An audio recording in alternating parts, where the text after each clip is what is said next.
എല്ലാ ആഴ്ചയും ഒത്തുകൂടി ഭഗവത്ഗീത ചർച്ച ചെയ്ത് മനസ്സിലാക്കാൻ അവസരം തന്ന പാർത്ഥസാരഥി പ്രഭുവിനും മാതാജിക്കും കുടുംബത്തിനും നമ്മുടെ നിൽക്കത്താണ്. നമ്മളിന്ന് ചർച്ച ചെയ്യാൻ ഉദ്ദേശിക്കുന്ന ശ്ലോകം 3-ാമത്തെ അധ്യായം, ശ്ലോകം 30.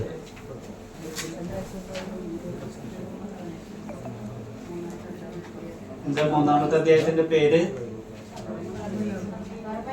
കർമ്മയോഗം. ശ്രീമദ് ഭഗവത്ഗീത യഥാരൂപം അധ്യായം 3 കർമ്മയോഗം, ശ്ലോകം 30.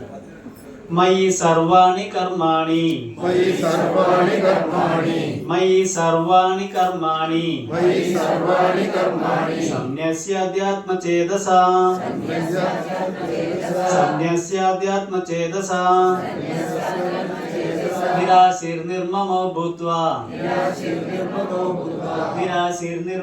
ഭൂത്വാ യുദ്ധ്യസ്യോ വിഗതജ്വരഃ യുദ്ധ്യസ്യോ വിഗതജ്വരഃ മയി സർവാണി കർമാണി സംന്യസ്യാധ്യാത്മചേതസാ നിരാശിർനിർമമോ ഭൂത്വാ യുദ്ധ്യസ്യോ വിഗതജ്വരഃ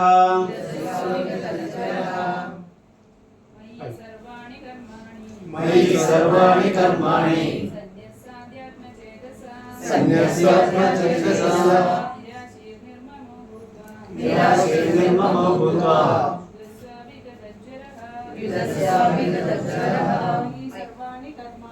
മയി സർവാണി കർമാണി സന്യസ്യാത്മചേതസാ നിരാശിർനിർമമോ ഭൂത്വാ ഹരേ കൃഷ്ണ. ഹരേ കൃഷ്ണ. നമുക്കിന്ന് 3 ശ്ലോകം ഒരുമിച്ച് നോക്കാം. കാരണം ഈ 3 ശ്ലോകം ഒരു കണക്റ്റഡ് ആയിട്ടുള്ള ശ്ലോകമാണ്. അതിനടുത്ത ശ്ലോകം നമുക്ക് വീണ്ടും പറയാം. ഞാൻ വാക്കർത്ഥം വായിക്കാം, കേട്ടാൽ മതി. സർവാണി കർമാണി, സകല കർമ്മങ്ങളെയും, മയി എന്നിൽ, സംന്യസിച്ചിട്ട് സമർപ്പിച്ചിട്ട്, അധ്യാത്മചേതസ അധ്യാത്മാത്മബോധത്തോടുകൂടി, നിരാശി നിഷ്കാമനായി, നിർമ്മമനായി, ഭൂത്വ ഭവിച്ചിട്ട്, വിഗതജ്വരഃ സന്താപഹരിതനായിട്ട്, യുദ്ധ്യസ്വഹ യുദ്ധം ചെയ്യുക. വാക്കർത്ഥം വിവർത്തനം ഭാവാർത്ഥം വ്യാപിച്ചാണ് അരവിന്ദ ഭക്തിവേദാന്ത സ്വാമി ശ്രീ പ്രഭാകി ചെയ്യുക. അതുകൊണ്ട് അല്ലയോ അർജുന, നിന്റെ കർമ്മങ്ങളെല്ലാം എനിക്കായി അർപ്പിച്ചുകൊണ്ട് എന്നെക്കുറിച്ചുള്ള പൂർണ്ണജ്ഞാനത്തോടെ ലാഭേച്ഛയോ ഉടമസ്ഥാവകാശ ബോധമോ അലസതയോ കൂടാതെ യുദ്ധം ചെയ്യൂ. വിവർത്തനമായിട്ട് പറയൂ. അതുകൊണ്ട് അല്ലയോ അർജുന, നിന്റെ കർമ്മങ്ങളെല്ലാം എനിക്കായി അർപ്പിച്ചുകൊണ്ട് എന്നെക്കുറിച്ചുള്ള പൂർണ്ണജ്ഞാനത്തോടെ ലാഭേച്ഛയോ ഉടമസ്ഥാവകാശ ബോധമോ അലസതയോ കൂടാതെ യുദ്ധം ചെയ്യൂ. ഭാവാർത്ഥമായി ഭഗവത്ഗീതയുടെ ഉദ്ദേശം ഈ ശ്ലോകം സ്പഷ്ടമാക്കുന്നുണ്ട്. തന്റെ കർത്തവ്യം നിറവേറ്റാൻ വേണ്ടി ഒരാൾ തികഞ്ഞ കൃഷ്ണാബോധത്തോടെ ഇരിക്കാൻ ഭഗവാൻ നിർദ്ദേശിക്കുന്നു. പട്ടാള ചിട്ടയിൽ എന്ന പോലെ ഇങ്ങനെ ഒരു നിബന്ധന അനുസരിക്കാൻ പ്രയാസമുണ്ട്. എന്നിരിക്കലും കൃഷ്ണനെ ആശ്രയിച്ച് കൊണ്ട് തന്നെ ചുമതലകൾ നിറവേറ്റിയേ തീരൂ. ജീവാത്മാവിന്റെ മൂലസ്വരൂപമാണ് ഈ ആശ്രിതത്വം. ഭഗവാന്റെ ആഗ്രഹങ്ങൾക്ക് വഴങ്ങുക എന്നത് തന്റെ മൂലസ്വരൂപമാണെന്നിരിക്കെ ജീവാത്മാവിന് പരമപുരുഷനുമായുള്ള സഹകരണം വിട്ട് സ്വതന്ത്രനായി നിന്നിട്ട് ഒരിക്കലും സന്തോഷിക്കാനാവില്ല. അതുകൊണ്ട് ഒരു സൈനാധിപൻ എന്ന പോലെ ശ്രീകൃഷ്ണൻ അർജുനോട് യുദ്ധം ചെയ്യാൻ ആജ്ഞാപിക്കുകയാണ്. ഭഗവത് പ്രീതിക്കായി ഒരാൾ എല്ലാം ത്യജിക്കണം. അതേസമയം ഉടമസ്ഥാവകാശം ഉന്നയിക്കാതെ തനിക്ക് വിധിച്ച കർമ്മങ്ങൾ നിറവേറ്റുകയും വേണം. കൃഷ്ണന്റെ കൽപ്പന അർജുനൻ പരിഗണിക്കുകയല്ല, മറിച്ച് അനുസരിക്കുകയാണ് വേണ്ടത്. എല്ലാ ജീവാത്മാക്കളുടെയും ആത്മാവത്രേ ഭഗവാൻ. സ്വാർത്ഥ താല്പര്യമില്ലാതെ പൂർണ്ണമായും പരമാത്മാവിനെ ആശ്രയിച്ച് ജീവിക്കുന്ന ആൾ അഥവാ കൃഷ്ണാവബോധം ചിന്തിച്ചവൻ അധ്യാത്മചേതസ് എന്നറിയപ്പെടുന്നു. കർമ്മഫലങ്ങൾ ആഗ്രഹിക്കാതെ ഗുരുവിന്റെ ആജ്ഞ അനുസരിച്ച് പ്രവർത്തിക്കുന്നവനാണ് നിരാശിസ്. ഒരു കാഷ്യർ തന്റെ യജമാനു വേണ്ടി ലക്ഷക്കണക്കിന് നാണയങ്ങൾ എണ്ണുന്നു, എങ്കിലും ഒരു ചില്ല് പോലും തന്റേതെന്ന് അവകാശപ്പെടുന്നില്ല. അതുപോലെ തന്നെ ഈ ലോകത്തിലുള്ളതൊന്നും ഏതെങ്കിലും ഒരു വ്യക്തിയുടേതല്ല, എല്ലാം ഭഗവാന്റേത് മാത്രമാണെന്ന് ഓരോരുത്തരും മനസ്സിലാക്കണം. മയി എന്നിൽ എന്ന് കൃഷ്ണൻ പറഞ്ഞതിന്റെ അർത്ഥം അതാണ്. അങ്ങനെ കൃഷ്ണാബോധത്തെ മുൻനിർത്തി പ്രവർത്തിക്കുന്ന ഒരാൾ യാതൊരു വസ്തുവിലും അവകാശവാദം ഉന്നയിക്കില്ല തന്നെ. ഈ മനോഭാവത്തെ നിർമ്മമ, എന്റേതെന്ന വിചാരമില്ലായ്മ എന്ന് പറയപ്പെടുന്നു. ബന്ധുക്കൾ അഥവാ ചാർച്ചക്കാർ എന്ന് വിളിക്കപ്പെടുന്നവരുമായുള്ള ശാരീരിക ബന്ധം കണക്കിലെടുത്ത് വിട്ടുവീഴ്ചയില്ലാത്ത ഈ ആജ്ഞ നിറവേറ്റാൻ വൈമുഖ്യമുണ്ടെങ്കിൽ ആ വിമുഖതയെ വലിച്ചെറിയുക തന്നെ വേണം. അങ്ങനെ ഒരാൾക്ക് വിഗതചരണമാവാം. മാനസികമായ ജ്വരമോ മാന്ദ്യമോ ബാധിക്കാതെ കഴിയാം. ഓരോരുത്തർക്കും തന്റെ സ്വഭാവത്തിനും സ്ഥിതിക്കും അനുയോജ്യമായ ഏതെങ്കിലും ഒരു പ്രവൃത്തി ചെയ്യേണ്ടതുണ്ട്. മുമ്പ് പറഞ്ഞ പോലെ ആ കർത്തവ്യങ്ങളെല്ലാം കൃഷ്ണാവബോധത്തെ നിറവേറ്റിയാൽ അതുകൊണ്ട് തന്നെ മുക്തിമാർഗം പ്രാപിക്കാം. ഹരേ കൃഷ്ണ. 31ാമത്തെ ശ്ലോകം. യേ മേ മദമിദം നിത്യം അനുതിഷ്ഠന്തി മാനവാ ശ്രദ്ധാവന്തോ അനുസൂയന്തോ മുച്യന്തെ തേവി കർമ്മഭിഃ. ഹരേ കൃഷ്ണ. വാക്കർത്ഥം. യേ മാനവ,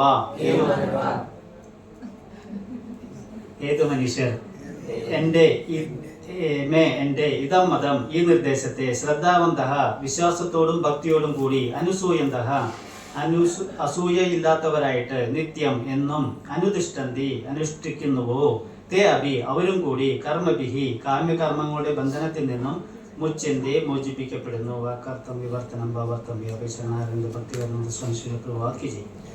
വിവർത്തനം പറയുക, ഏറ്റുപറയുക. എന്റെ ആജ്ഞാനുസാരം സ്വകർമ്മങ്ങൾ നിർവഹിക്കുകയും അസൂയ കൂടാതെ വിശ്വാസപൂർവം ഈ ഉപദേശങ്ങൾ അനുസരിക്കുകയും ചെയ്യുന്നവർ കർമ്മഫലങ്ങളുടെ കുടുക്കിൽ നിന്ന് മോചനം നേടുന്നു. വൈദിക ജ്ഞാനത്തിന്റെ എല്ലാം സാരസത്തെയാണ് ഭഗവാൻ കൃഷ്ണന്റെ കൽപ്പന. അതിനാൽ എല്ലാം ശാശ്വത സത്യവുമാണ്. ഇതിന് ഒരു അപവാദവുമില്ല. വേദങ്ങൾ ശാശ്വതങ്ങളാണ്. അതുപോലെ കൃഷ്ണാവബോധം എന്ന സത്യവും ശാശ്വതമത്രേ. ഭഗവാന്റെ ഈ ആജ്ഞകൾ അസൂയാദേശമന്യേ വിശ്വാസപൂർവ്വം സ്വീകരിക്കണം. കൃഷ്ണനിൽ വിശ്വാസമില്ലാതെ ഭഗവത്ഗീതയ്ക്ക് ഭാഷ്യമെഴുതുന്ന തത്വജ്ഞാനികൾ പലരുമുണ്ട്.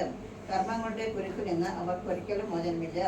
എന്നാൽ സനാതനമായ ഭഗവത് കൽപ്പനകളിൽ വിശ്വാസമുള്ള ഒരു സാധാരണ മനുഷ്യന് ആ കൽപ്പനകൾ നിറവേറ്റാൻ കഴിഞ്ഞില്ലെങ്കിൽ കൂടി കാർമിക നിയമത്തിന്റെ ബന്ധനത്തിൽ നിന്ന് മുക്തനാവാം. കൃഷ്ണാവബോധത്തിന്റെ പ്രാരംഭ നിലയിൽ ഒരാൾ ഭഗവതാജ്ഞകളെ പൂർണ്ണമായി നിറവേറ്റിയില്ലെന്ന് വരാം. എങ്കിലും തത്വത്തിൽ ഭഗവത് കൽപ്പനയോടെ ഏർപ്പെടാതെയും ജയപരാജയങ്ങളിൽ ഉത്കണ്ഠപ്പെടാതെയും ആശ കൈവിടാതെയും നിർവ്യാജം പ്രവർത്തിച്ചു പോന്നാൽ തീർച്ചയായും പവിത്രമായ കൃഷ്ണാവബോധത്തിന്റെ ഉന്നതിയിൽ അയാൾക്ക് എത്താൻ സാധിക്കും. ശ്ലോകം ഒരു ആരെങ്കിലും ഒരാൾ വായിക്കാം. സെയിം ശ്ലോകം. ആ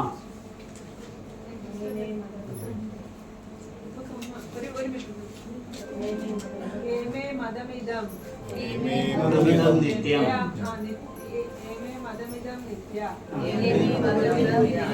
തിഷ്ഠന്തി മാനവഃ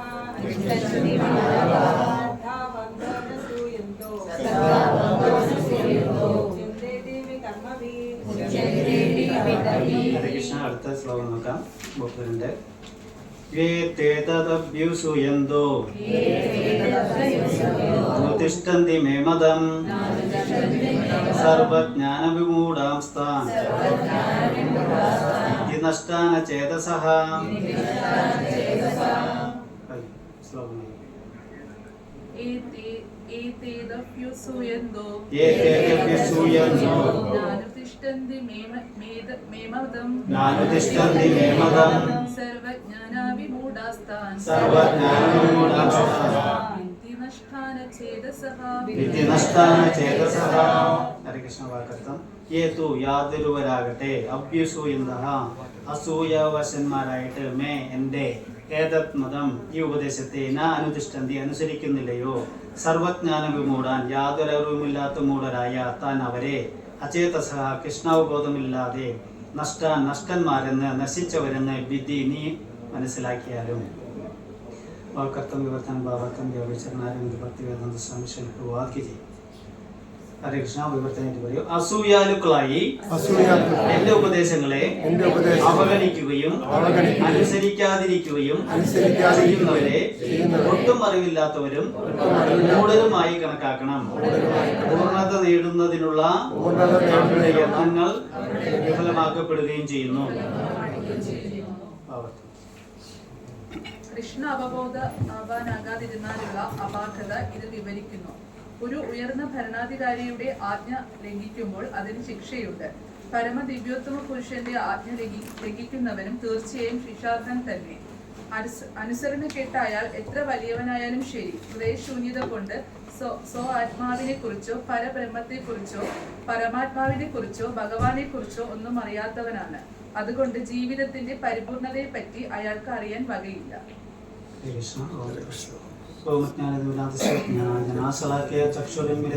തസ്മൈ ശ്രീ ഗുരുവേ നമഃ. ശ്രീ ചൈതന്യമനോകൃഷ്ണം സാഗതമേന ഭൂതലേ സ്വയം രൂപഗതാമഹ്യം ദദാതി സ്വപദാന്തിഹം വന്ദേഹം ശ്രീഗുരും ശ്രീയുതപദകമലം ശ്രീഗുരും വൈഷ്ണവാം ച ശ്രീരൂപം സാഗരജാതം സഗണരഘുനാഥാമിതം തം സജീവം സാദ്വൈതം സാവധൂതം പരിജനാസഹിതം കൃഷ്ണചൈതന്യദേവം ശ്രീരാധാം കൃഷ്ണപാദാം സഗണ ലളിതാ ശ്രീവിശാഖാമിതാം ച हे कृष्णा करुणा सिंधु दीनबंधु जगत्पते गोपीश गोपिका कंद राधा कंद नमस्तुते तप्त कांचन गौरांगी राधे वृंदावनेश्वरी वृषभानुसुते देवी प्रणमामि हरिप्रिये वंचा कल्पतरुभ्यश्च कृपा सिन्धुभ्यो च पतितानां पावनेभ्यो वैष्णवेभ्यो नमो नमः.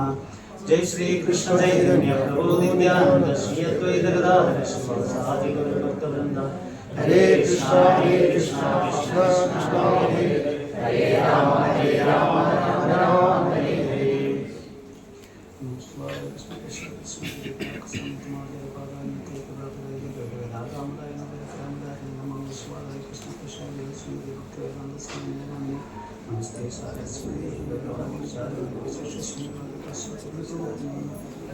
ഹരേ കൃഷ്ണ. ഒരിക്കൽ കൂടി ഇവിടെ കൂടിയിരിക്കുന്ന എല്ലാ ഭക്തരുടെയും പാദങ്ങളെയും എൻ്റെ വിവിധമായ പ്രണാമം. ഈ 3 ശ്ലോകങ്ങൾ ഒരുമിച്ചിട്ടുള്ള ശ്ലോകങ്ങളാണിത്. അതുകൊണ്ടാണ് നമ്മളത് ചർച്ച ചെയ്യാൻ നോക്കുന്നത്. എന്താ ആദ്യത്തെ ശ്ലോകത്തിൽ പറഞ്ഞിരിക്കുന്നത്? മയി സർവാണി കർമാണി സംന്യസ്യ അധ്യാത്മചേതസഃ നിരാസ്യ നിർമ്മമ ഭൂത്വ വിദ്യസ്വ വിഗതജ്വരഃ.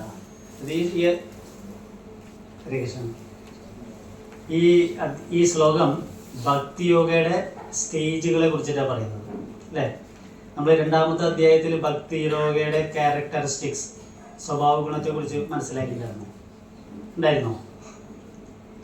ഭക്തിയോഗയുടെ സ്വഭാവ ഗുണങ്ങൾ എന്തൊക്കെയാണ്? ഹരേ കൃഷ്ണ.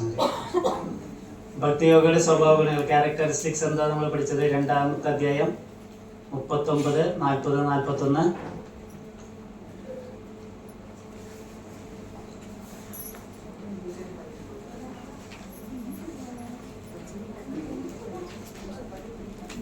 ഇല്ല, കർമ്മ ബന്ധന മുക്ത. ഇത് ഭക്തിയോഗയുടെ ക്യാരക്ടറിസ്റ്റിക്സ് എന്നാണ്. കർമ്മ ബന്ധന മുക്തി. 2, നല്ലതും ചീത്തയുമായ എല്ലാ ഉദ്യമങ്ങളിൽ നിന്നും രക്ഷ, മഹാഭയത്തിൽ നിന്ന് രക്ഷ.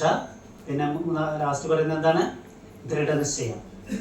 ഇതാണ് 39, 40, 41 ശ്ലോകങ്ങളിലൂടെ നമ്മൾ ഭക്തിയോഗയുടെ ക്യാരക്ടറിസ്റ്റിക്സ് പഠിച്ചത്. ഇനി ഭക്തിയോഗയുടെ ഗുണങ്ങൾ എന്താ നമ്മൾ പഠിച്ചത്? 5 ഗുണങ്ങൾ. 2ാമത്തെ അധ്യായം 50, 51, 52, 53, 72 ശ്ലോകങ്ങളിലൂടെ എന്തൊക്കെയാണ് പഠിച്ചത് നമ്മൾ? നല്ലതും ചീത്തയുമായ എല്ലാ പ്രതികരണങ്ങളിൽ നിന്നും മോചനം, ജനന മരണ ശൃംഖലയിൽ നിന്നും മോചനം, വേദോക്തങ്ങളിൽ ഉദാസീനത, പിന്നെ ഇതാണ് ദിവ്യാവബോധം നേടുന്നു. അതിനുശേഷം ഭഗവത് ധാമത്തിലേക്ക്.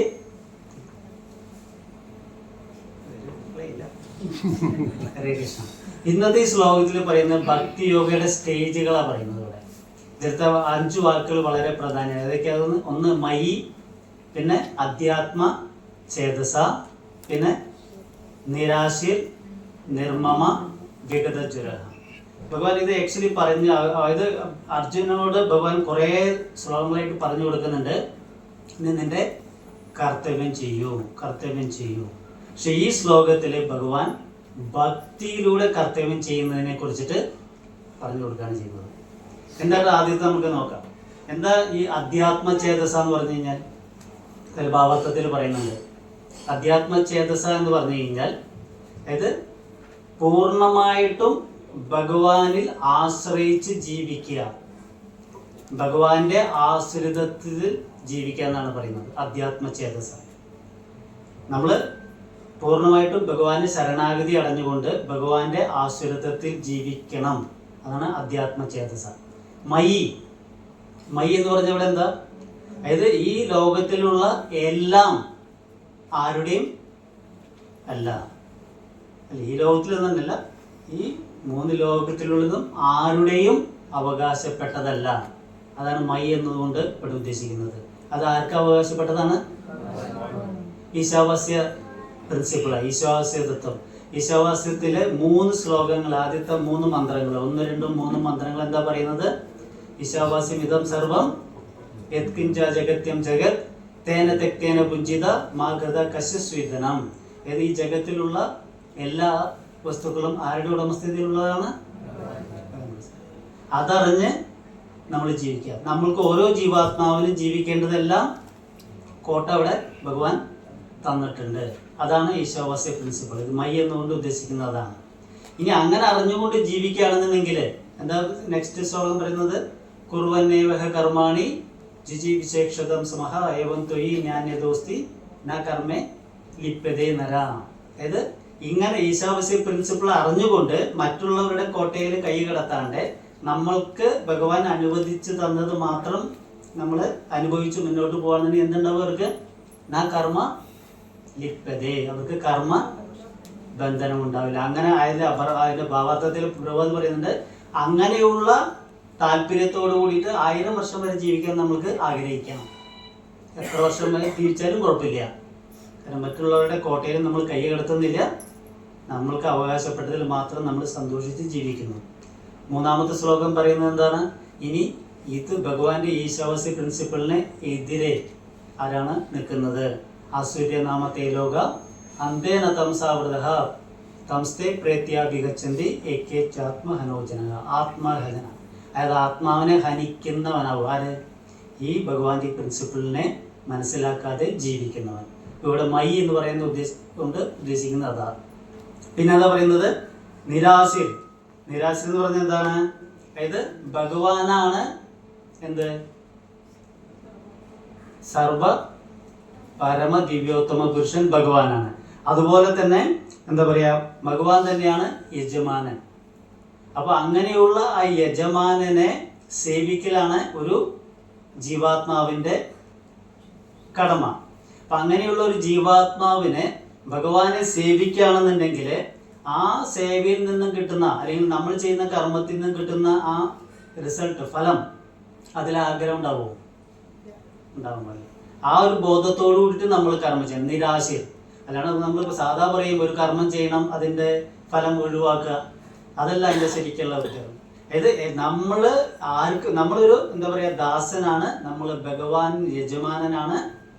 ഭഗവാൻ എന്താ പറയുക, ഭോക്താരം യജ്ഞ തപസാം, എല്ലാത്തിൻ്റെയും ഭോക്താവ്, അതായത് ആസ്വാദകനാണ്. ഇത് മനസ്സിലാക്കിക്കൊണ്ട് ആ ഭഗവാന് ഭക്തിയുത സേവനം ചെയ്യുമ്പോൾ, അല്ലെങ്കിൽ നമ്മൾ ചെയ്യുന്ന നമ്മുടെ എല്ലാ കർമ്മങ്ങളും ഭഗവാനിൽ അർപ്പിച്ചുകൊണ്ട് ചെയ്യുമ്പോൾ അതിലുള്ള ഫലം നമ്മൾ തീരെ ആഗ്രഹിക്കാതെ നമ്മൾ കർമ്മം ചെയ്യുക. അതാണ് നിരാശ. ഇനി നിർമ്മമ അല്ലേ? നിർമ്മമ പറഞ്ഞ് ഉദ്ദേശിക്കുന്നത് എന്താണ്? നിർമ്മമ അതായത് ഈ നമ്മൾ നേരത്തെ മൈ എന്നതിലും പറഞ്ഞു, ഈ കാണുന്ന ജഗത്തിൽ കാണുന്ന ഒന്നും ആരുടെയല്ല, മറ്റാരുടേതല്ല. നിർമ്മമ. പക്ഷെ അവിടെ ഒരു ക്ലോസ് ഉണ്ടാവാം. മറ്റാരുടേത് അല്ല എന്ന് പറയുമ്പോൾ അത് എൻ്റെ ചിലപ്പോൾ ആവാം. നമുക്ക് പറയാല്ലേ, മറ്റാരുടേതല്ല ജഗത്തിലുള്ളത്, പക്ഷെ അത് എൻ്റെ ആവാം. പക്ഷെ ഇവിടെ നിർമ്മമ എന്ന് പറയുന്നത് എൻ്റെ ഒന്നുമല്ല, മറ്റാരുടെ തന്നെയല്ല, എൻ്റെ ഒന്നുമല്ല ഈ ജഗത്തിലുള്ളത്. അതെല്ലാം ആരുടെയാണെന്നുള്ള ബോധം ഉണ്ടാവും. അങ്ങനെയാണെന്നുണ്ടെങ്കിൽ നമുക്ക് എന്ത് ബോധം നമ്മളിൽ നിന്ന് പോവും? ഉടമസ്ഥ അവകാശം, അഹം എന്ന ബോധം ഇല്ലാത്തവ. മനസ്സിലായില്ലേ? ഇനി അതിന്റെ അവസാനത്തെ ഭാഗം പറയുന്നത് എന്താണ്? വിഗത ജ്വരഹ. ഇതെല്ലാം നമ്മൾ പറഞ്ഞു വരുന്നുണ്ട്. ഇങ്ങനെ പറയുമ്പോൾ ഭഗവാൻ പറയുന്നു, അങ്ങനെയുണ്ടെങ്കിൽ നീ നിന്റെ നിർദ്ദിഷ്ട കർത്തവ്യം ചെയ്യുന്നതിൽ അലസത, അല്ലെങ്കിൽ എന്താ പറയാ, പ്രമാദ അങ്ങനെ ഉണ്ടാവരുത്. അത് നീ കൃത്യമായിട്ട് ചെയ്യണം. ഇതിൽ കൃത്യമായിട്ട് ഈ ശ്ലോകം നമ്മൾ അനലൈസ് ചെയ്യുകയാണെന്നുണ്ടെങ്കിൽ നമുക്ക് 14-ാമത്തെ അധ്യായത്തില് ഭൗതിക പ്രകൃതിയുടെ ത്രിഗുണങ്ങൾ എന്ന് പറഞ്ഞ അധ്യായത്തില് 3 ശ്ലോകങ്ങൾ നമുക്ക് നോക്കാം.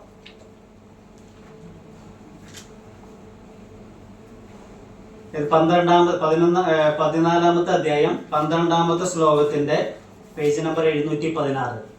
എന്താ പറയുന്നത്? ഹേ ഭാരത ശ്രേഷ്ഠ, രജോ ഗുണം വർദ്ധിക്കുമ്പോൾ അതിയായ ആസക്തി, ഫലോദിഷ്ടമായ പ്രവർത്തനം, കഠിനമായ പ്രയത്നം, അടക്കാനാവാത്ത ആഗ്രഹം, മോഹാവേശം എന്നീ ലക്ഷണങ്ങൾ ഉണ്ടാകുന്നു. ഈ അധ്യായത്തിൽ ഭഗവാൻ എന്താ പറയുക, ത്രിഗുണങ്ങളുടെ ഒരു 4 പോയിന്റുകൾ പറയുന്നുണ്ട്. ഇതെങ്ങനെയാണ് നമ്മളിവിടെ ഭൗതിക ലോകത്തെ ബന്ധിക്കുന്നത്, സിംറ്റംസ് എന്താണ്, നമ്മൾ ചെയ്യുന്ന കർമ്മത്തിൻ്റെ റിസൾട്ട് എങ്ങനെയായിരിക്കും, സത്വരജോ ഗുണത്തിലുള്ള കർമ്മങ്ങളുടെ ആ ഒരു രീതി എങ്ങനെയായിരിക്കും, പിന്നെ മരിച്ചു കഴിഞ്ഞാൽ ഏത് സ്ഥാനത്തെത്തും എന്നുള്ള 4 പോയിന്റ് ഇതിൽ പറയുന്നുണ്ട്. പിന്നെ 17-ാമത്തെ അധ്യായത്തിൽ 5 കാര്യങ്ങൾ പറയുന്നുണ്ട്, 18-ാമത്തെ അധ്യായത്തിൽ 7 കാര്യങ്ങൾ. അങ്ങനെ എല്ലാം ഈ ത്രിഗുണ അടിസ്ഥാനത്തിൽ വിഭജിച്ച് പോകാൻ വളരെ വ്യക്തമായിട്ട് പറയുന്നുണ്ട്. ഈ ശ്ലോകത്തിൽ നിന്ന് എന്താ പറയുന്നത്? ഫലോദിഷ്ടമായ പ്രവർത്തനം ചെയ്യുന്നത്. അപ്പൊ ഏത് ഗുണത്തിന്റെ അടിസ്ഥാനത്തിലായിരിക്കും? രജോഗുണം. മനസ്സിലായില്ലേ? ഫലോദിഷ്ട, ഫലേശ, ഇത് നിർമ്മമ, നിരാഹിരി. ഇതിന് രണ്ടിനും ഇവിടെ ഭഗവാൻ കോട്ട് ചെയ്യാണ് ചെയ്യുന്നത്. പിന്നെ അടുത്ത ശ്ലോകത്തിൽ എന്താ പറയുന്നത്? കുരുനന്ദന, തമോ ഗുണം വളരുമ്പോൾ തേജസ്സില്ലായ്മ, അകർമ്മണ്യത, പ്രമാദം, വ്യാമോഹം എന്നിവ പ്രകടമാകുന്നു. വിഗതജ്വരഹ. അപ്പൊ വിഗതജ്വരഹ എന്ന് പറയുമ്പോൾ ആയത് നമ്മള് ഒരു കർമ്മം ചെയ്യാൻ ഇതെല്ലാം നമുക്ക് ഇതിൽ നിന്ന് യാതൊരുവിധ അറ്റാച്ച്മെന്റ് ഇല്ലാണ്ട് നമ്മൾ കർമ്മത്തിൽ നിന്നും പിന്നോട്ട് പോവാ. നമ്മൾ കർമ്മം ചെയ്യാണ്ടിരിക്കുന്ന ആ അവസ്ഥയെ ഏത് ഗുണത്തിനോടാണ് താരതമ്യപ്പെടുത്തുന്നത്? തമോ ഗുണം. മറ്റേത് രണ്ടോ? ഫലാസക്തിയോട് ചെയ്യുന്ന കർമ്മമോ? അപ്പൊ അർജുനോട് ഇവിടെ എന്താ ഉപദേശിക്കുന്നത്? തമോ ഗുണത്തിൽ നിന്നും ഉയരുക, എന്നിട്ട് രജോ ഗുണത്തിൽ നിന്നും ഉയരുക, പിന്നെ എവിടേക്ക് എത്തണം? സത്വഗുണത്തിൽ. പക്ഷെ ഇവിടെ എന്താ പറയുന്നത്? അധ്യാത്മ ചേതസ. അധ്യാത്മ ചേതസ എന്ന് പറഞ്ഞു കഴിഞ്ഞാൽ ആ ശ്ലോകത്തിൽ എന്താ, നമ്മുടെ ഭാവാർത്ഥത്തിൽ എന്താ പറയുന്നത്? അല്ല, വിവർത്തനത്തില് 3-ാമത്തെ അധ്യായം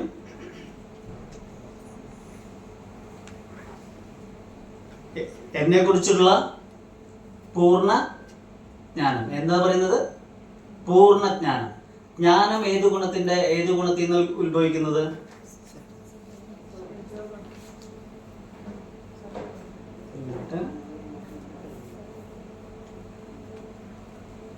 പതിനാല് 17-ാമത്തെ ശ്ലോകം നോക്കാം. 14-17. സത്വഗുണത്തിൽ നിന്നും യഥാർത്ഥമായ ജ്ഞാനവും, രജസിൽ നിന്ന് ലോഭവും, തമസിൽ നിന്ന് പ്രമാദവും, മോഹവും, മൗഢ്യം എന്നിവയും ഉണ്ടാകുന്നു. അപ്പൊ സത്വഗുണത്തിൽ നിന്ന് എന്താ ഉണ്ടാകുന്നത്? ജ്ഞാനം. പൂർണ്ണജ്ഞാനം കിട്ടുമോ? ഇല്ല. അപ്പൊ ഭഗവാൻ ഇവിടെ എന്താ ജ്ഞാനം എന്ന് പറയുന്നത്? ജ്ഞാനം എന്ന് പറയുന്നത് നമ്മൾ ശരീരമല്ല, ആത്മാവാണ്. ആ ലെവലിൽ നിർത്തി ജ്ഞാനം. പക്ഷെ പൂർണ്ണജ്ഞാനം എന്ന് പറയുന്നത് എന്താണ്? നമ്മൾ ശരീരമല്ല, ആത്മാവാണ്. നമ്മളും ഭഗവാനും തമ്മിൽ ഒരു ബന്ധമുണ്ട്. ആ ബന്ധത്തിൽ നമ്മൾ ചെയ്യേണ്ടതായ കർമ്മങ്ങളുണ്ട്. അതിനെന്താ പറയുന്നത്? പൂർണ്ണജ്ഞാനം. അധ്യാത്മ ചേതസഹ. അങ്ങനെ ആ പൂർണ്ണജ്ഞാനത്തോട് കൂടിയിട്ട് അപ്പൊ അർജുനൻ ഏത് ഗുണത്തിലേക്ക് ഉയരണം? ആദ്യം വിഗതജ്വരഹ എന്ന് പറഞ്ഞു കഴിഞ്ഞാൽ തമോ ഗുണത്തിൽ നിന്നും നീ വിടുക. അതുപോലെ തന്നെ ബാക്കി 2 നിരാശീർ, നിർമ്മമ, അത് ഇതിൽ നിന്ന് വിടണം. രജോ ഗുണത്തിന് നീ മുകളിലിട്ട് വരൂ.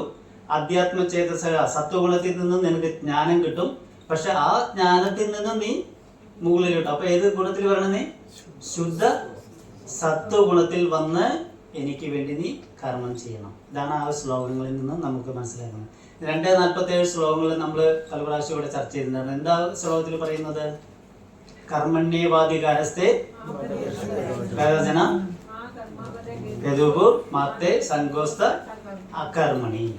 അകർമ്മണി എന്താ പറയുന്നത്? അതായത് കർമ്മണ്യേവാധികാരസ്ഥേ തേ ഏവ. അർജുന, തീർച്ചയായിട്ടും അധികാരം, നിനക്ക് അധികാരമുണ്ട്. എന്തിനുണ്ട് അധികാരം? നിർദ്ദിഷ്ട കർത്തവ്യം ചെയ്യാൻ നിനക്ക് അധികാരമുണ്ട്. കർമ്മണ്യേവാധികാരസ്ഥേ മാ ഫലേഷു കഥാചന. അന്ന് അതിൽ നിന്നും ഉളവാകുന്ന ഫലത്തിന് യാതൊരുവിധ അവകാശമില്ല. പിന്നെന്താ പറയുന്നത്? മാ കർമ്മ ഫലഹേതുർഭൂർ. നീ അത് വിചാരിക്കരുത്. ഇപ്പൊ കർമ്മം ചെയ്യാൻ എങ്ങനെയത്? ഇത് നിനക്ക് കർമ്മം ചെയ്യാൻ നിനക്ക് അധികാരമുണ്ട്. പക്ഷെ അതിലത്തെ കർമ്മത്തിന്റെ ഫലത്തിൽ നിനക്ക് യാതൊരുവിധ അധികാരമില്ല. ഇനി അഥവാ നമുക്ക് അതും വേണ്ട, പക്ഷെ ആ ഫലം ഞാനാണ് ഉണ്ടാക്കണമെന്ന് നമുക്കൊരു വിചാരിച്ചുകൂടെ? അതും വിചാരിക്കേണ്ട. നീയല്ല അതിന്റെ ഫലവും ഉളവാക്കുന്നത്. അങ്ങനെ വെച്ചാൽ നമ്മൾ വെറുതെ കർമ്മം ചെയ്യാതിരുന്നാൽ പോരെ. അപ്പോൾ 4-ാമത്തെ വരിയിൽ എന്താ പറയുന്നത്? മാത്തേ സംഘസ്തു അകർമ്മണി. അകർമ്മണി എന്ന് പറഞ്ഞു കഴിഞ്ഞാൽ ഈ നിർദ്ദിഷ്ട കർത്തവ്യത്തിൽ നിന്നും പിന്മാറരുത്, നൈഷ്കർമ്മ്യം, അത് ചെയ്യാതെ ഇരിക്കരുത് എന്നാണ് നമുക്ക് 2:47 പറഞ്ഞിരുന്നു. ഈ ശ്ലോകത്തിൽ എന്താ നമ്മൾ മനസ്സിലാക്കിയത്? എല്ലാം ഭഗവാനിൽ അർപ്പിച്ചുകൊണ്ട് ഉടമസ്ഥാവകാശം ഇല്ലാതെ ഭഗവാന്റെ ഇച്ഛയ്ക്കനുസരിച്ച് എല്ലാം ഭഗവാനിൽ അർപ്പിച്ചുകൊണ്ട് ചെയ്യണമെന്നാണ് ഇവിടെ പറഞ്ഞിരിക്കുന്നത്. ഇതന്നെ നമ്മൾ ഈശാവാസ്യ പ്രിൻസിപ്പിളിൽ നമ്മൾ നോക്കിയത്. അപ്പൊ ആധ്യാത്മ ചേതസ് എന്ന് പറഞ്ഞാൽ എന്താ? കൂടുതലായിട്ട് നമ്മൾ ഭഗവാന്റെ അംശമാണ്. ഭഗവാനും നമ്മളും തമ്മിൽ ഒരു അഭേദ്യമായ ഒരു ബന്ധമുണ്ട്. ആ ബന്ധത്തിൽ നമ്മൾ എങ്ങനെ ജീവിക്കണം എന്ന് പറഞ്ഞു. അടുത്ത ശ്ലോകത്തിൽ എന്താ പറയുന്നത്?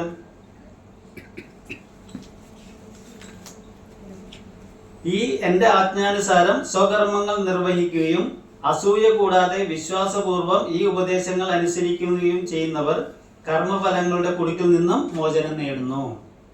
കാരണം ഇതിനോട് കണക്ട് ആയിട്ടുള്ള ശ്ലോകമാണ്. കഴിഞ്ഞ ശ്ലോകത്തിൽ പറഞ്ഞതുപോലെ ഭഗവാന്റെ നിർദ്ദേശപ്രകാരം ഭഗവാനോട് ഒത്തൊരുമിച്ച് നമ്മൾ നമ്മുടെ കർത്തവ്യങ്ങൾ ചെയ്യാന്നുണ്ടെങ്കിൽ അവർക്ക് എന്താ ചെയ്യാം? കർമ്മഫലങ്ങളുടെ കുടുക്കിൽ നിന്നും മോചനം കിട്ടുന്നു. ഇതിൽ പ്രവാചകർ വളരെ കൃത്യമായിട്ട് പറയുന്നുണ്ട്, വൈദിക ജ്ഞാനത്തിന്റെ എല്ലാം സാരസത്യമാണ് ഭഗവാൻ കൃഷ്ണന്റെ കൽപ്പന. അതിനാൽ എല്ലാം ശാശ്വത സത്യവുമാണ്, ഇതിനൊരു അപവാദവുമില്ല. വേദങ്ങൾ ശാശ്വതങ്ങളാണ്, അതുപോലെ കൃഷ്ണാവബോധ സത്യവും ശാശ്വതമത്രേ. അപ്പൊ നമ്മൾ കൃഷ്ണാവബോധത്തോട് ചെയ്യുന്ന എല്ലാ കർമ്മങ്ങളും ശാശ്വതമാണ്. ഇനി അതിന്റെ അടുത്ത ശ്ലോകത്തിൽ എന്താ പറയുന്നത്? അസൂയാലുക്കളായി എന്റെ ഉപദേശങ്ങളെ അവഗണിക്കുകയും അനുസരിക്കാതിരിക്കുകയും ചെയ്യുന്നവരെ ഒട്ടും അറിവില്ലാത്തവരും മൂഢരുമായി കണക്കാക്കണം. പൂർണ്ണത നേടുന്നതിനുള്ള അവരുടെ യത്നങ്ങൾ വിഫലമാക്കപ്പെടുകയും ചെയ്യുന്നു. അതായത് ഈ 30ാമത്തെ ശ്ലോകത്തിൽ എങ്ങനെയാണോ ഭക്തിയോഗയുടെ അല്ലെങ്കിൽ ബുദ്ധിയോഗയുടെ സ്റ്റേജസ് ഭഗവാൻ പറഞ്ഞിരിക്കുന്നത്, അതുപോലെ നമ്മൾ നമ്മുടെ ജീവിതത്തിൽ ഭഗവാൻ പറയുന്നത് പോലെ പ്രാവർത്തികമാക്കുകയാണെന്നുണ്ടെങ്കിൽ അവർക്ക് എന്ത് ഗുണം കിട്ടുന്നു, അല്ലാത്തവർക്ക് എന്താ സംഭവിക്കുക എന്നാണ് ഇവിടെ പറഞ്ഞത്. സെയിം ഈശാവാസ്യ പ്രിൻസിപ്പിൾ ആ 3 ശ്ലോകത്തിന്റെ അതുപോലെ തന്നെ ഇവിടെ പറഞ്ഞിരിക്കുന്നു. ഹരേ കൃഷ്ണ. ഇതാണ് ഈ 3 ശ്ലോകത്തിൽ നിന്ന് നമ്മൾ മനസ്സിലാക്കുന്നത്. ഇനി നമുക്ക് ചെറിയൊരു സമയത്തിനുള്ളിൽ ഇവിടെ അന്തരംഗ പ്രഭു എന്താ പറയാ നാമത്തെ കുറിച്ചൊരു ക്ലാസ് എടുത്തില്ല അല്ലേ? ഇവിടെ ഹരിനാമം എല്ലാവരും ഹരിനാമം ചെല്ലുണ്ടെന്ന് വിചാരിക്കുന്നു ഇല്ലേ? നാമം ചെല്ലാത്തവർ വല്ലവരും ഉണ്ടോ? ഹരിനാമം ഹരേകൃഷ്ണ മഹാമന്ത്രം എല്ലാവരും ചെല്ലുന്നുണ്ട് അല്ലേ? എല്ലാവരും ചെല്ലുന്നുണ്ട്. ഓക്കെ, നമുക്ക് ഇതിലെ ഒരു ശ്ലോകം നമ്മൾക്ക് ഭാഗത്തിൽ നിന്ന് ചെറുതായിട്ടൊന്ന് മനസ്സിലാക്കാൻ ശ്രമിക്കാം. അതായത് ഈ ശ്ലോകം എന്താ വെച്ചെങ്കിൽ, ജിഹ്വാന ഭക്തി ഭഗവത് ഗുണനാമധേയം. പറയൂ, ജിഹ്വാന ഭക്തി ഭഗവത് ഗുണനാമധേയം ചേതസ് ന സ്മരതി തത് ചരണാരവിന്ദം കൃഷ്ണായ നോ നമതി യശ്ചിര ഏകതാപി തൻ ആനയദ്വം അസതോ കൃത്വ വിഷ്ണു കൃത്യാൻ. എന്താ പറയുന്നത്? ജിഹ്വ എന്ന് പറഞ്ഞാൽ എന്താ? ഇല്ല, നാവ്. ന ഭക്തി എന്ന് പറഞ്ഞാൽ വക്തി എന്ന് പറഞ്ഞാൽ വാചോവേഗ മനസ്സക്രത. വാച എന്ന് പറഞ്ഞാൽ എന്താ? സംസാരിക്കുക. ന ഭക്തി ജിഹ്വ, നാവ് സംസാരിക്കുക, അതായത് വർണ്ണിക്കാത്തത്. എന്താ വർണ്ണിക്കാത്തത്? ഭഗവത് ഗുണ നാമധേയം, ഭഗവാന്റെ ഗുണങ്ങളും ഭഗവാന്റെ നാമങ്ങളും വർണ്ണിക്കാത്ത അല്ലെങ്കിൽ ഹരേ കൃഷ്ണ മഹാമന്ത്രം ജപിക്കാത്ത നാവുള്ള ആരാണോ അവര്. രണ്ടാമത് പറയുന്നത് എന്താണ്? ചേതസ് ന സ്മരതി. ചേത പറഞ്ഞാൽ മനസ്സുകൊണ്ട്, ഹൃദയം കൊണ്ട്. ന സ്മരതി, സ്മരിക്കുന്നില്ല. എന്ത് സ്മരിക്കുന്നില്ല?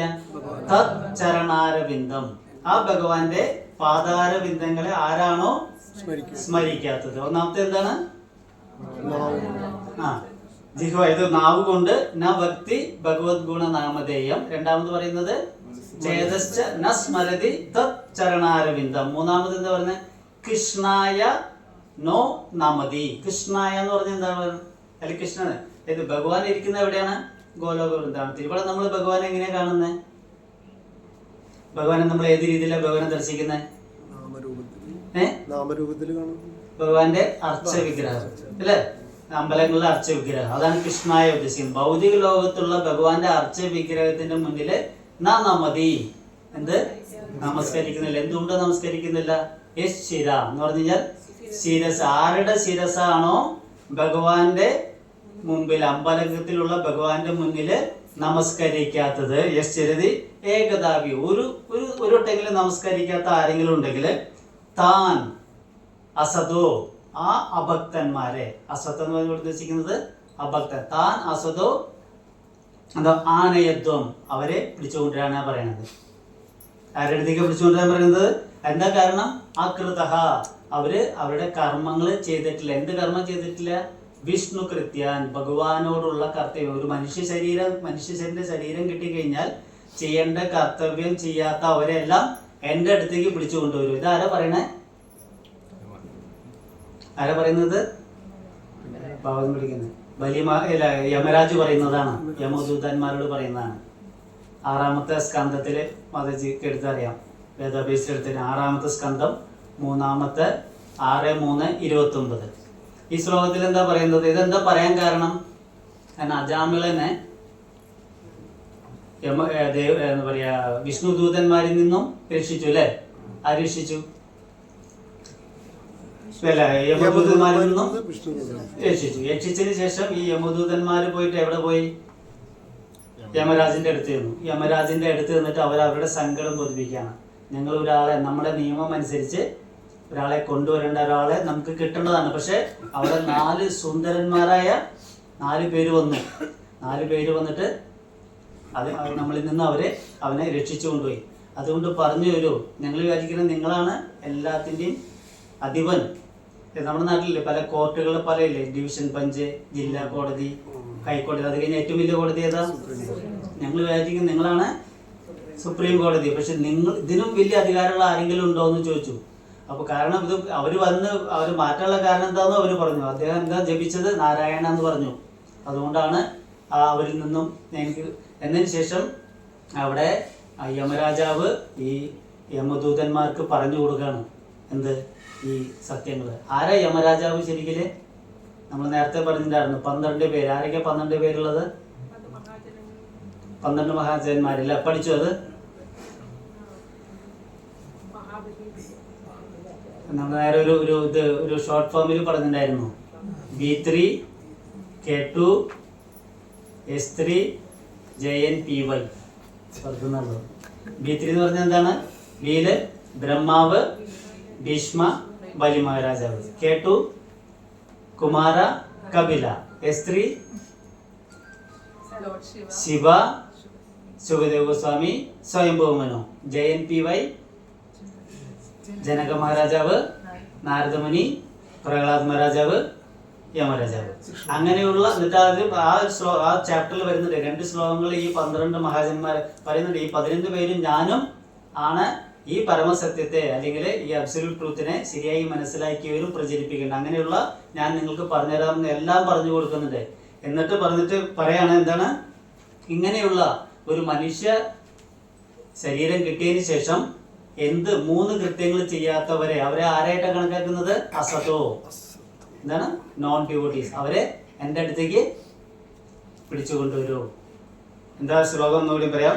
ജുഹ്വാന ഭക്തി ഭഗവത് ഗുണനാമധേയം ചേതശ്ചന സ്മരതി തച്ചരണാരവിന്ദം കൃഷ്ണായ നോ നമതി യശ്ചിര ഏകദാപി തൻ ആനയദ്വം അസതോ അകൃത വിഷ്ണു കൃത്യാൻ. ഇതിൽ അതിൻ്റെ ഭാവാർത്ഥം വായിക്കുകയാണെന്നുണ്ടെങ്കിൽ പ്രഭാതത്തിൽ വളരെ സ്ട്രോങ് ആയിട്ട് ഇതിൽ എഴുതിയിരിക്കുന്നത്.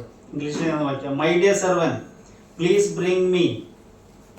Bring to me only those sinful person. പാപികളായ ആ വ്യക്തികളെ എൻ്റെ അടുത്തേക്ക് പിടിച്ചുകൊണ്ട്, ബാക്കി ആരെയും പിടിച്ചുകൊണ്ട് വരണ്ട. രാജാമളിനെ എന്തുകൊണ്ട് പിടിച്ചുകൊണ്ട് വരണ്ട എന്ന് പറയാണ്. Whose sinful person who do not use their tongue to chant the holy name and qualities of Krishna.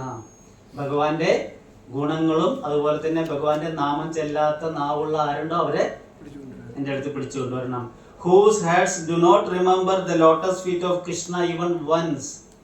ഇത് മനസ്സുകൊണ്ട് നമ്മൾ ഭഗവാനെ സ്മരിക്കാത്ത ആരെങ്കിലും ഉണ്ടെങ്കിൽ അവരെ and whose head do not bow down even once before Lord Krishna. ഭഗവാന്റെ അമ്പലത്തിലുള്ള അർച്ചവിഗ്രഹത്തിന്റെ മുന്നിൽ വന്നിട്ട് സാഷ്ടാംഗ പ്രണാമം അല്ലെങ്കിൽ പഞ്ചാംഗ പ്രണാമം ചെയ്യാത്ത ആരെങ്കിലും ഉണ്ടോ അവരെ എൻ്റെ അടുത്ത് പിടിച്ചു കൊണ്ടുവരണം. Send me those who do not perform their duties toward Vishnu. അവര് ഭഗവാന് വേണ്ടിയിട്ട് അവര് ഒരു കർമ്മം ചെയ്തിട്ടില്ല, അല്ലെങ്കിൽ അവരുടെ നിർദ്ദേശ കർത്തവ്യം ചെയ്യണം. Which are the only duties in human being. മനുഷ്യജീവൻ കിട്ടിക്കഴിഞ്ഞാലുള്ള ഏക കർത്തവ്യം എന്താണ്? ഭഗവത് സേവനം ചെയ്യണം. ആ ഭഗവത് സേവ അവർ ചെയ്തിട്ടില്ല. അതുകൊണ്ട് please bring me all such fools and rascals. പ്രഭാതിന് മാത്രമേ അത് പറയാൻ പറ്റുള്ളൂ. Please bring me all such. Prabhat അത് പറയാൻ യോഗ്യനാണ്. കാരണം ഇതെല്ലാം എഴുതിയിരിക്കുന്ന പ്രഭാത് പറയാറുണ്ട് പല സമയത്തും. പ്രഭാത് ജസ്റ്റ് എഴുതിയിട്ടുള്ള, ആര് പറഞ്ഞിട്ട് എഴുതിയതല്ല. കാരണം പ്രഭാതിന്റെ പുസ്തകങ്ങൾ പ്രഭാതിനെ വായിക്കുന്ന പറയണേ. വായിക്കേണ്ടപ്പോൾ ചില ശിഷ്യന്മാർ വന്ന് ചോദിക്കും, പ്രഭാത് എഴുതിയല്ലേ, പിന്നെ എന്തിനാ താങ്കൾ ഇത് വായിക്കുന്നേ? ഞാൻ എഴുതിയെന്നുള്ളൂ, പക്ഷെ ഇതെല്ലാം ഒരാൾ പറഞ്ഞു തന്നെ ഞാൻ എഴുതിയത്. അപ്പൊ ആരാ പറഞ്ഞു തന്നെ? ഭഗവാൻ പറഞ്ഞു കൊടുത്തു പോയാൽ. അപ്പൊ ഇതാരാ എഴുതി? ശരിക്കും ഇതാരാ എഴുതിയിരിക്കുന്നത്? അത് നമ്മൾക്ക് വേണ്ടിയിട്ടാണ് എഴുതിയിരിക്കുന്നത്. അതുകൊണ്ട് നാമം ജപിക്കാത്ത ആരെങ്കിലും ഉണ്ടെങ്കിൽ നമ്മൾ നാമം ചെല്ലുക. കലിയുഗത്തിലാണ് നമ്മളിരിക്കുന്നത്. ആ കലിയുഗത്തിന്റെ ധർമ്മം എന്താണ്? ഹരിനാമസങ്കീർത്തനം ചെയ്യുക. ഹരേ കൃഷ്ണ ഹരേ കൃഷ്ണ കൃഷ്ണ കൃഷ്ണ ഹരേ ഹരേ ഹരേ രാമ രാമ രാമ ഹരേ ഹരേ. നമ്മളുടെ ഒരേ ഒരു ദൗത്യം അത് മാത്രമേ ഉള്ളൂ. ഇതിനു വേണ്ടിയിട്ട് നമുക്കൊരു എന്താ പറയുക, ഒരു ശ്ലോകം ഉണ്ട്. നമുക്ക് ആ ഒരു ഇത് ചൊല്ലി നോക്കാം. ഇത് വൃന്ദാവനത്തിലേക്ക് കഴിഞ്ഞ ക്ലാസ്സിൽ പ്രഭു നമുക്ക് വളരെ മനോഹരമായിട്ട് ചൈതന്യ മഹാപ്രഭുവിൻ്റെ എല്ലാം ലീലകൾ പറഞ്ഞു തന്നു. അതിലത്തെ ഒരു ശ്ലോകം പ്രഭുവിടെ കോട്ട് ചെയ്തിട്ടുണ്ടായിരുന്നു. ചൈതന്യ മഹാപ്രഭു വൃന്ദാവനത്തിലേക്ക് വരുമ്പോൾ ആ ഭഗവാന്റെ നാമം ഇങ്ങനെ എന്താ പറയുക ചൊല്ലിയിട്ടാണ് വരുന്നതെന്നാണ് പറയുന്നത് ആ ശ്ലോകത്തിൽ. ആ നാമം നമുക്ക് ചൊല്ലി നോക്കാം. 3 പ്രാവശ്യം ഉണ്ട് അത്. കൃഷ്ണ കൃഷ്ണ കൃഷ്ണ കൃഷ്ണ കൃഷ്ണ കൃഷ്ണ കൃഷ്ണ ഹേ. കൃഷ്ണ കൃഷ്ണ കൃഷ്ണ കൃഷ്ണ കൃഷ്ണ കൃഷ്ണ കൃഷ്ണ ഹേ. കൃഷ്ണ കൃഷ്ണ കൃഷ്ണ കൃഷ്ണ കൃഷ്ണ കൃഷ്ണ കൃഷ്ണ ഹേ. കൃഷ്ണ കൃഷ്ണ കൃഷ്ണ കൃഷ്ണ കൃഷ്ണ കൃഷ്ണ കൃഷ്ണ ഹേ. കൃഷ്ണ കൃഷ്ണ കൃഷ്ണ കൃഷ്ണ കൃഷ്ണ കൃഷ്ണ രക്ഷമാം. കൃഷ്ണ കൃഷ്ണ കൃഷ്ണ കൃഷ്ണ കൃഷ്ണ കൃഷ്ണ കൃഷ്ണ കൃഷ്ണ കൃഷ്ണ കൃഷ്ണ കൃഷ്ണ കൃഷ്ണ പാഹി മാം. കൃഷ്ണ കൃഷ്ണ കൃഷ്ണ കൃഷ്ണ കൃഷ്ണ കൃഷ്ണ പാഹി മാം. രാമ രാഘവ രാമ രാഘവ രാമ രാഘവ രക്ഷമാം. രാമ രാഘവ രാമ രാഘവ രാമ രാഘവ രക്ഷമാം. കൃഷ്ണ കേശവ കൃഷ്ണ കേശവ കൃഷ്ണ കേശവ പാഹി മാം. കൃഷ്ണ കേശവ കൃഷ്ണ കേശവ കൃഷ്ണ കേശവ പാഹി മാം. ഇപ്പം നമ്മുടെ ആരെങ്കിലും വളരെ വേണ്ടപ്പെട്ട ഒരാള് നമ്മുടെ തൊട്ടുമുന്നിൽ വെള്ളത്തിൽ ഞാൻ എന്താ പറയുക ജീവന് വേണ്ടിയിട്ട് തുടിച്ചുകൊണ്ടിരിക്കുക. നമുക്ക് അവരെ രക്ഷിക്കാൻ സാധിക്കില്ല. പക്ഷെ അകലെ ഒരാളുണ്ട്, അദ്ദേഹത്തിൻ്റെ സഹായമാണ് നമുക്ക് അവരെ രക്ഷിക്കാൻ. അപ്പോൾ നമ്മൾ വിളിക്കുമ്പോൾ ആളുടെ പേര് ഏതെങ്കിലും ഒരു പേര് വെച്ച് വിളിച്ചോളൂ. അദ്ദേഹം കേൾക്കണമെന്നുണ്ടെങ്കിൽ നമ്മൾ എങ്ങനെ വിളിക്കണം? ഇത് ആ നമ്മുടെ മരണഭയത്തിൽ നിന്ന് ഒരാൾ രക്ഷിക്കാൻ വേണ്ടി ഉറക്കെ വിളിക്കണ്ടേ? നമ്മളിങ്ങനെ ഇവിടെ പർദ്ദയൊക്കെ പറഞ്ഞ് അവിടെ കേൾക്കുമോ? കേൾക്കില്ല. അതായത് ഭഗവാൻ അന്തർയാമിയാണ്, പുറത്തുമുണ്ട് അകത്തുമുണ്ട് അല്ലേ? എന്താ നമ്മുടെ എന്താ പറയാ കുന്തി ദേവിയുടെ ആദ്യത്തെ ശ്ലോകം പറയുന്നത്? കുന്തി ദേവി പറയുന്ന ഫസ്റ്റ് ശ്ലോകം നമസ്തേ പുരുഷം ത്വാദ്യം ഈശ്വരം പ്രകൃതി പരം. പിന്നെന്താണ് പറയുന്നത്? എന്താണ്? അലക്ഷ്യം സർവഭൂതാനം അന്തർ ബഹിർ അവസ്ഥിതം. ഉള്ളിലും പുറത്തുമുണ്ട്. പക്ഷെ നമ്മൾ വിളിച്ച് കേൾക്കേണ്ട ആളെ എവിടെ ഇരിക്കുന്നത്? വൃന്ദാവൻ. അതുപോലെ വൃന്ദാവനത്തിൻ്റെ കേൾക്കുന്നുണ്ടെങ്കിൽ നമ്മൾ എങ്ങനെ വിളിക്കണം? ഒച്ചത്തിന് വിളിക്കണം. ആരെ രക്ഷിക്കാൻ വേണ്ടിയാണ് വിളിക്കേണ്ടത്? നമ്മൾ തന്നെ. നമ്മള് ഭവസാഗരത്തിൽ ഇങ്ങനെ മുങ്ങി തുടിച്ചുകൊണ്ടിരിക്കുക ജീവന് വേണ്ടിയിട്ട്. ഇത് ഒരു ശരീരത്തിൽ നിന്നും വേറെ ശരീരത്തിലേക്ക് നമ്മളിങ്ങനെ മരിച്ചും ജീവിച്ചും മരിച്ചും പോയിക്കൊണ്ടിരിക്കുക. അപ്പൊ ഇതിൽ നിന്ന് രക്ഷ കിട്ടാൻ നമുക്ക് ആരെ വിളിക്കേണ്ടത്? കൃഷ്ണ കൃഷ്ണ കൃഷ്ണ കൃഷ്ണ കൃഷ്ണ കൃഷ്ണ കൃഷ്ണ ഹേ. കൃഷ്ണ കൃഷ്ണ കൃഷ്ണ കൃഷ്ണ കൃഷ്ണ കൃഷ്ണ കൃഷ്ണ ഹേ. കൃഷ്ണ കൃഷ്ണ കൃഷ്ണ കൃഷ്ണ കൃഷ്ണ കൃഷ്ണ കൃഷ്ണ ഹേ. കൃഷ്ണ കൃഷ്ണ കൃഷ്ണ കൃഷ്ണ കൃഷ്ണ കൃഷ്ണ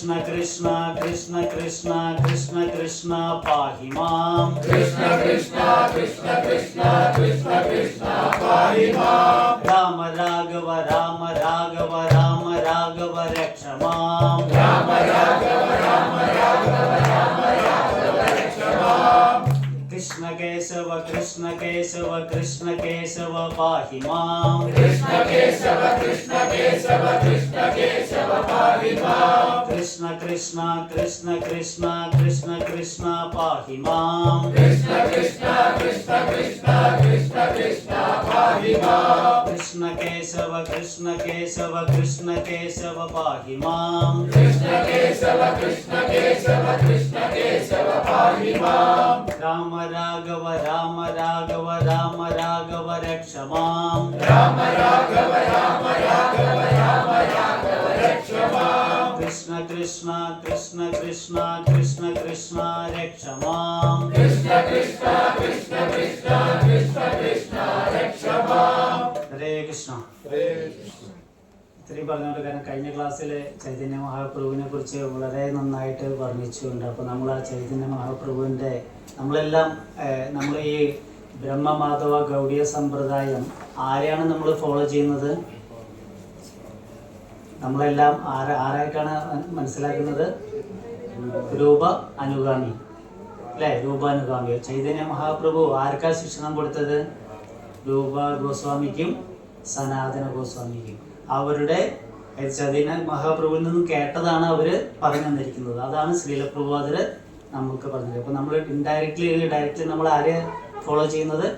ചൈതന്യ മഹാപ്രഭുവിൻ്റെ. കാരണം അതും കഴിഞ്ഞ ക്ലാസ്സിൽ പ്രഭു പറഞ്ഞിട്ടായിരുന്നു. കാരണം അത്രയും എന്താ പറയുക ദയാലുവായിട്ടുള്ള ഒരു അവതാരമാണ് ചൈതന്യ മഹാപ്രഭുവിൻ്റെ. നമ്മളെല്ലാവരും വളരെ സീരിയസ് ആയിട്ട് ഈ ഭക്തിയിൽ മുന്നോട്ട് പോകാൻ നോക്കുക. ആരെങ്കിലും ഇവിടെ ഭഗവത്ഗീത ആദ്യമായിട്ട് കേൾക്കാൻ വന്നവരുണ്ടോ? എല്ലാവർക്കും അറിയോ ഭഗവത്ഗീത? ചെറിയ സമയം കൊണ്ട് പറയാം. ഭഗവത്ഗീത 18